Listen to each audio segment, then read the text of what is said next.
Hey, what's going on, guys? It's April 28th, Friday, the riskiest day of the entire week. Hopefully, you guys didn't give profits back. I know we didn't here at Lucid Capital, but I wanted to try to stay as consistent with this as I can. I only took 3 trades today. Two of them were the same stock, being Netflix, but I wanted to talk about the market sentiment as a whole because I think a lot of people really struggled with this week. I completely understand. A lot of people do try to fight the trend, and especially when it's low volume and it doesn't make sense, people just continually throw money at it. But you have to realize there was a lot of uncertainty with earnings coming up, in which all the big techs double beat, right? So that kind of aids in a short squeeze theory. We had short settlement. I believe it was yesterday or today on Friday. We have, Apple, which I believe is the biggest earnings of the market, it carries the most weight in the S&P. So they have that. We have FOMC next week, short settlement, and then we have monthly candles coming to a close as well. Specifically for the S&P or SPY, where a lot of people were really looking for a close over 412. 415 was really that big spot, and it was actually claimed today. I believe we closed at around 416.30. So a lot that was happening in terms of big money moving the chess pieces around and really trying to position themselves. And personally, they don't really care what intraday price action is. They look at monthly, weekly, closes and just the structure of the chart and if they think it's a good buy or a good sell. And there's not much that little people like us can do. And so it's hard to really fight against big money like that. And sometimes it doesn't make sense. And that's because shorts are covering. You have big money that's just really pushing price the direction they want it to go. So hopefully a lot of people didn't get caught in it. Really study back and look on the charts to really get an idea of your edge in times like this, right? Whether it's pullback entries, not trading at all, waiting for key levels at resistance, and then taking your stab. Don't just keep throwing money in it, losing, throwing more money in it, losing, and then blaming the market. It's not healthy. It's not going to ever get you anywhere in trading. You have to understand, it's not always going to go your way, and it's okay to take losses. I say it to the Discord all the time: win with grace, lose with grace, right? You got to treat this market with respect, or else it will, it'll kill you really quickly. So let's go ahead and jump into the first trade now that that tangent's done. It was coin. Let's go ahead and jump into it now. Now, just reading here with coin, I obviously had a short side focus. I'll go ahead and break down the chart a little bit more, but my thinking into this was Zom was reporting in pre-market, right? I figured they would beat. I don't see how they wouldn't beat. So once I got the confirmation that they actually beat in the morning, they gapped up and they held their gains. That's usually a good sign that the market is, at least for the time being, when it comes to earnings, is going to stay risk off, where you're going to see risk on assets temporarily sell off, and then you'll see which one ends up holding its gains or which one ends up looking relatively weak compared to the other. ZOM held its gains, right? And what I was looking for on coin was a very simple thing, right? We were looking at this chart here. I'll break down the lines a little bit more, but that red line was a very big SR flip on the daily at 54. It had been struggling with that level for a couple days, and then yesterday it had just found support on it ever so slightly, but gapped down, unfortunately, in the after hours, right? So I was looking for that to basically get pushed into, failed, and then pushed back down below that purple line, which is our previous day low.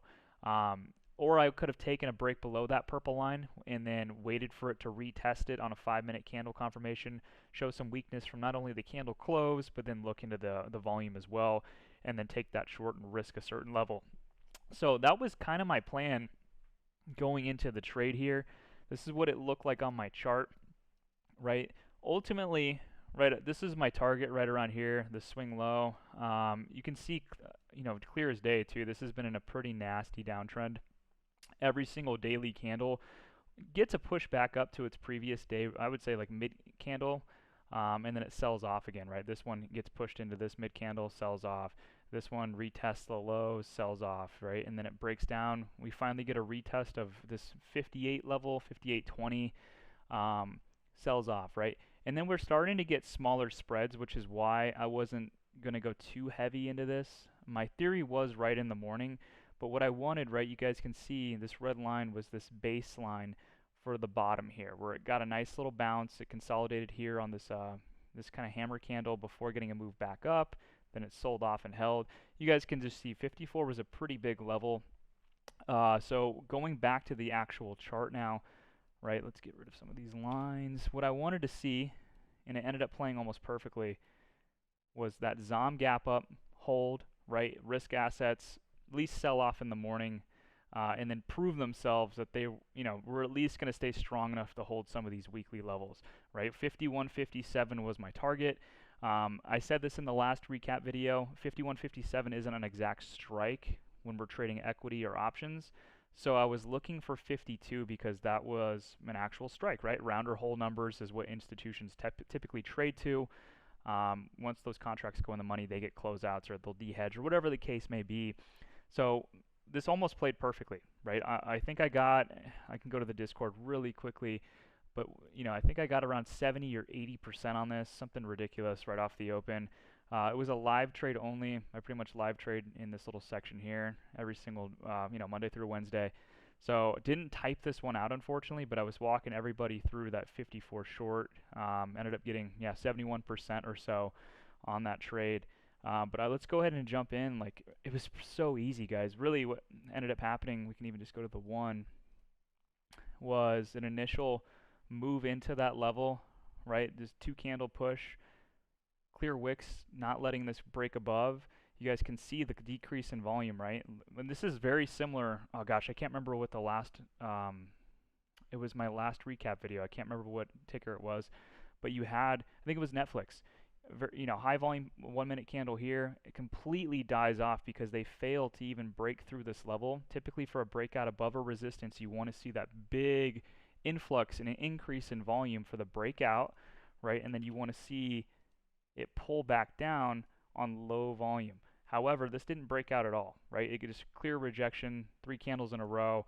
The 5 minute started to kind of give me what I wanted as well, which was this long wick here.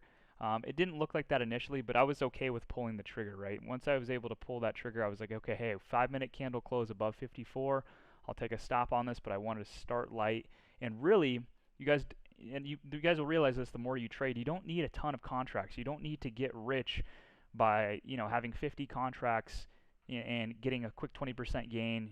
Your mind and your stress is through the roof, and then you close, right? And then those are the ones that typically go huge percentages, huge wins, and you didn't hold because you were way over leveraged. You were scared in the position. You didn't know where you would stop out at. You didn't know where you would take profits. It's a huge mess, right? So some of these levels, I'll give it a 5 minute candle close above, and especially on Fridays, I'll always size down and just try to trade level to level now. So once again, when we saw that 5 minute rejection off of that, we saw the three bar pattern where it showed a clear resistance there, wasn't able to get above the huge suppression in volume, and then it sold off on very high volume, right? This is what I really wanted, and ZOM ended up pushing off of this level, so it almost went perfectly with my theory too. If we go check out ZOM, first couple minutes, right, high volume, where risk off assets really protected their gains from the overnight gap up, right? And then they had a huge push up, and I'm assuming that's exactly why crypto and some of these names sold off in the morning. Big money wants to go to the safer name, and so really made this trade very clear because I was watching ZOM and I was like, okay, cool. Like 54 is the short, ZOM's running, crypto is not, or not crypto, but Coinbase is not breaking over 54, volume died out, everything lined up really nicely. So took the short here, 5.4 was my risk, 5 minute candle close above, and it sold off so nicely, guys. It broke down all the way to the mid, right, pushed back up, retested previous day low, and this was the same exact scenario as Netflix, right, where you get that nice clean retest. This is on a 1 minute. I assume it was probably on a 5 as well, but it should have lined up with VWAP too. Yeah, slightly broke it, but you get that retest of that level. It's technically a lower high. It's a failure to get higher to this high a day, and then it ends up selling off even more, right? And I think this, where was it? There we go. Got, nice little beautiful short candle right there, and then it basically knifes all the way down to our target, where it wasn't perfect. It got to 52.16, so about 16 cents off. But had I tried to hold this to my 51.57 level, I probably wouldn't have had a good percentage win. I probably would have held a little bit more of my position. But remember to do that, guys. Whenever you're trading something and you create your plan, I like to personally now, I like to mark out I used to do this with ES and NQ, obviously just kind of waiting for those whole or round numbers, but it's really helpful to do as well with your options because I was waiting for 52.19 and it got super close to it. Instead of getting greedy for the extra, 70 cents or so, I closed this out on the strength candle here leading into that level. And it worked out really well because this saw a nice recovery right before 52, went right back to high a day, actually made a higher high, right, higher low, and then it kind of pushed here for another lower high, higher low. So, and then it really traded sideways for the rest of the day. So this was an excellent trade from an execution standpoint, really understanding, the risk on versus risk off assets and how they almost trade against each other at times. And then, yeah, really trying to trade this level to level. And another tidbit, like I said, would be marking out your strikes as well. If you're going to take if it's a Tesla 165 put, right, and you get the knife, I would look at strikes and really start to mark those out on your chart as well, because you will see a reaction as it hits those levels, whether it's a bounce or it's a knife and then a retest of that level, whatever it may be. But this was really well executed, over 70%. And then really set up the day. But we did take a Netflix trade as well, so let's go ahead and jump into that one. Alrighty guys, last one is Netflix. So this was a long side focus, and if you guys saw the last breakdown video or trade recap, this was actually a short trade. It had just printed a pretty nasty gravestone doji on the daily, but I was a little concerned, and I was thinking about it like, hey, this could be a bear trap because the gravestone doji ended up being very, very low volume on the daily. It didn't break the higher low trend line that I had been talking about for a couple weeks. And then the next day, right, it had actually printed a higher volume hammer candle. And typically whenever you break a level, right, like a very big horizontal level that everybody's looking at is either a support to go long on calls with or short below for puts. Let's say it breaks below that key level, most people will enter short prematurely and not let the daily candle close, and then that candle will pull back above, or let's say like volume's not there, like in this instance, it's meaning that it's not backed by other sellers. So that's a very, very big red flag, and the fact that it printed a hammer means that anybody that was actually trapped at the close of the previous candle that swung overnight, right, that they're underwater pretty heavily, and the fact that there's higher volume now than the previous gravestone shows that buyers are now overpowering the sellers. So I was looking on this trade, right, if you guys take a look, I was looking for a long entry above 325.90 for a 330 to 335 target. I did address on this as well that we had our 9 and 21 EMA slightly above. I don't know if you guys can see. It was right around this range, slightly above the hammer, but I wasn't too concerned, right? It's not super spread apart to where we're fighting a trend. They're nice and clustered. And when they're clustered like that, it really means that volume and the candle close are really going to control, who ends up controlling those EMAs. Remember, EMAs are really delayed. It's not going to be a leading indicator. Leading indicator is always going to be your price and your volume. So this is an opportunity for bulls to really step up and trap those bears that got stuck in that gravestone that either swung overnight or whatever the case may be. So I was looking at this long side, okay? Now if we go back to the chart, right, I was looking, this was my target right here, somewhere at the top of this candle. And if you guys take a look, right, I'm going to pull up my actual drawings, but it was really crucial for bears to get it under wherever this line was, right around like 321.34. And then we had our higher low coming across from the bottom. Now when I put this on, you guys can see, right, it didn't break below that green line with much emphasis at all. Take a look at our volume, is very, very low volume. It did break the level without a doubt, but that is where you start to get a little bit like, I don't feel so good in this, right? I don't have friends with me that are helping me short this, or because volume is what's going to move the stock. But now, right, we had this candle here, higher volume, and a hammer. So anybody that was at the bottom of this candle that swung overnight on the close, they got trapped as soon as this pushed up, and then it closed in the hammer. Now they're stuck if they didn't cover their shorts.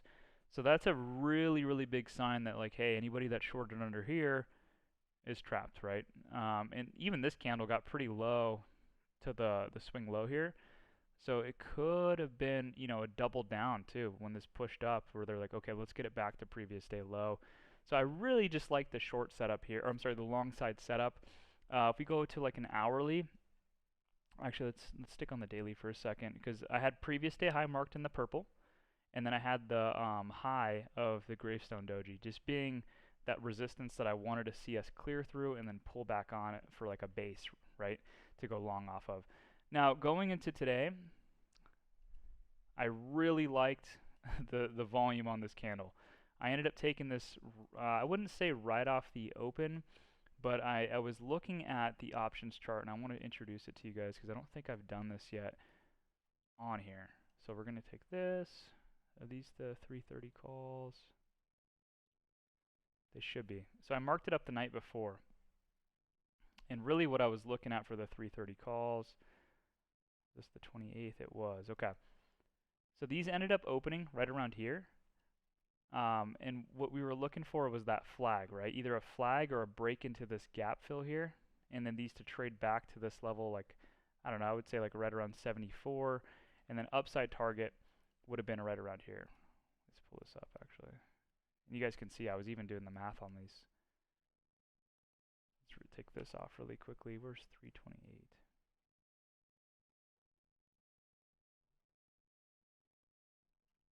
Okay, here's the new day. So yeah, this is what I was targeting. You guys can see my line. These are untouched. You guys saw that raw too. So 160 was my target, and I really like the fact I think this was even setting up kind of like an inverse head and shoulders. I wonder if you can see it. No, it's not going to show now. Maybe go to a 15. This might be a longer video than I hoped, but yeah, it's not showing it anymore. Anyways, okay, so where was I? There we are.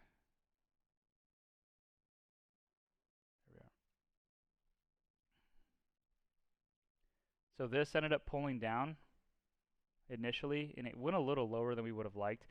But you guys can see here, right? Contract bottom for the entire chart was sitting right around here from 4 cents, or no, I'm sorry, 16 cents to 19 cents, okay? These pulled down and almost tested the small micro higher low here at 19 cents. And then what it ended up doing is pushing back up, broke out with this high volume here, and it started to fill this little gap that happened overnight. And then it bull flagged on the options chart onto kind of like one of these levels that I was looking for. I think it was right here. I don't know why I had this marked. It was actually the gap. And you guys can use your EMAs on these as well. I don't have them on this chart for some reason, but it pushed out on high volume, pulled back on decreasing volume. So these trade the same exact way as your regular chart, right? These have their own supply and demand where people are literally just looking at the RR multiples of the options chart, you know, and it trades almost separate but also identical to the actual chart. So you had a breakout here through this gap, bull flagged onto the 67 level, and that's where I started to look for my long position initially. Okay, so let's go ahead and grab this now. We'll go back to the actual chart. So we had this breakout here, high volume, and then the pullback was initially right here on the lower volume. Let's reset this again. This was the pullback, right guys? Like this was literally the exact same chart. And what you can do, and I try to tell everybody in the Discord, this is how you can gauge like, hey, this is a 6-to-1 risk reward ratio. I can make however so much money on this because you can really, know exactly where your entry would be for a perfect entry. Let's go back. Oh no, I pulled it too far. Hold on guys, I'm trying to grab this thing really quickly. There we go. It's like too far out. There we go. Okay, so yeah, remember the flag? It pulled down. Let's actually toss on our EMAs really quickly. This is going to be a really long video, I'm sorry. Edit indicators, EMAs. Let's just go like a 9 and a 21. Style, doesn't matter. We'll just do like this. Oh, here we go. 9, oh no. 9, 21. Boom. So yeah, pushed out. Don't chase that. It pulls back down. It kind of, it closes just slightly below the 21 here, which is the purple. Or this is the 9. I'm sorry. So the 9 is the purple. But what you could have done right, is we know that there's a gap support right here, right? You guys can see this. I'll actually mark it in green so you guys can see a little. I'll do blue. Might match a little bit better. We'll hide these for a second.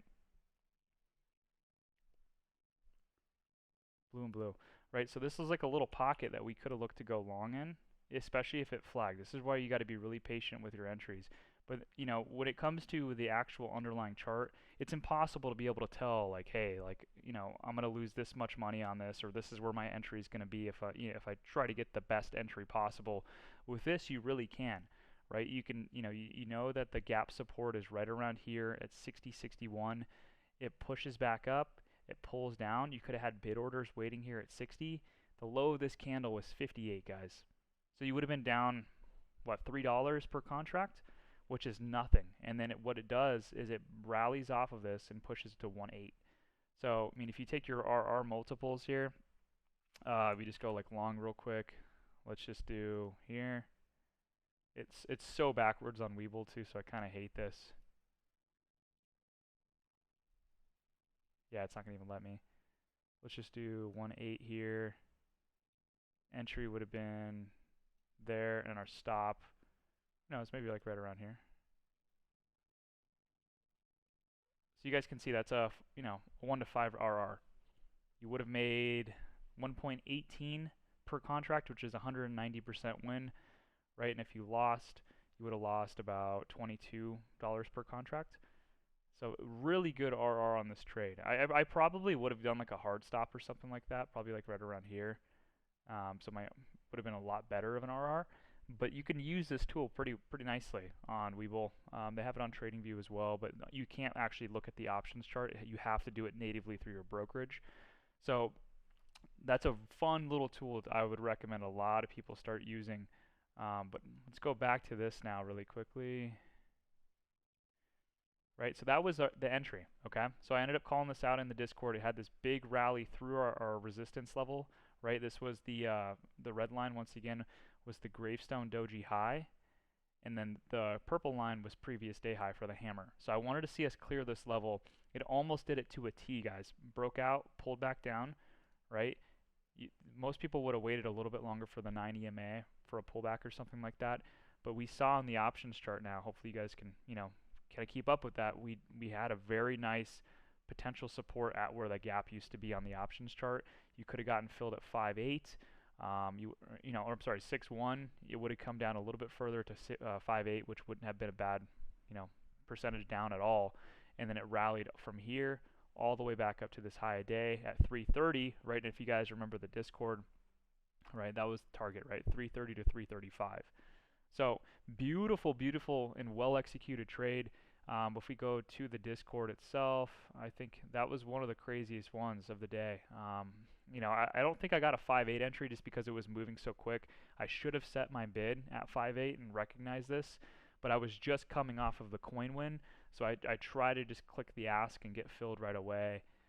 But yeah, this was one of my favorite trades of the day. We go scroll down real quick in the Discord. Yeah, Netflix 74% on the. I took 332.5, so I actually didn't take the 330s. But man, like this trade ended up being disgusting. Coin was in there. Some other people caught some Apple, 160%. So somebody actually caught the entire move. Someone got 180%. So somebody actually got the entire move from the flag here to the top here. And then I think it even came down again, right? Retested this level a secondary time, pushed up. Dude, it was just such a great trade. And if you guys don't use it, highly recommend using options charts to be able to gauge where your entries and your exits would be. It's pretty simple if you're going to do it, right? All you do is make another chart on Webull, or if you guys are on Thinkorswim, you can do it on there as well. Sync this up to your options chart, right? And when you click a strike, it'll fill whatever the options are trading at into this chart here. Make sure your actual chart is a completely different group as your options chart and then your actual options chain. So like, this will be like lift, for example, or I can go, if I want to go SPY here, right? It'll populate these, but once I click in one of these spots, it'll just change the options chart itself. And this is such an amazing, useful tool. highly recommend you guys do it. But that was pretty much it. This was a very long-winded video because I didn't have my options chart set up how I should have, so I apologize. But hopefully you guys are able to gain anything out of this, right? Just being patient, utilizing that options chart if you guys can. You guys will, I'm telling you, it will make your trading night and day better. You'll understand where to get the correct entries at, where to set your bids at. You guys can look at resistances where it's sold off, and that could be your next target. Just a lot, man, because a lot of what options is about is there's certain aspects of it that are unknown. We don't know how much further something can go down on. We know on the actual chart, on SPY or Tesla or something like that, but we don't know, if it breaks down to 3 or 412, how my option's going to look. Well, using the options chart, you can kind of gauge where these pivots are going to be on the actual chart and say, oh, okay, cool, it's going to go down to 4.2. I'll set my entry there, or I'll stop out there. And guys, it's just a night and day difference in your trading. So I hope you guys enjoy this one. Hopefully it's not too long, but we will go ahead and enjoy the weekend now. Hope everyone gets away from charts, spend time with your family, decompress a little bit, and we'll get back at it on Monday. See you guys.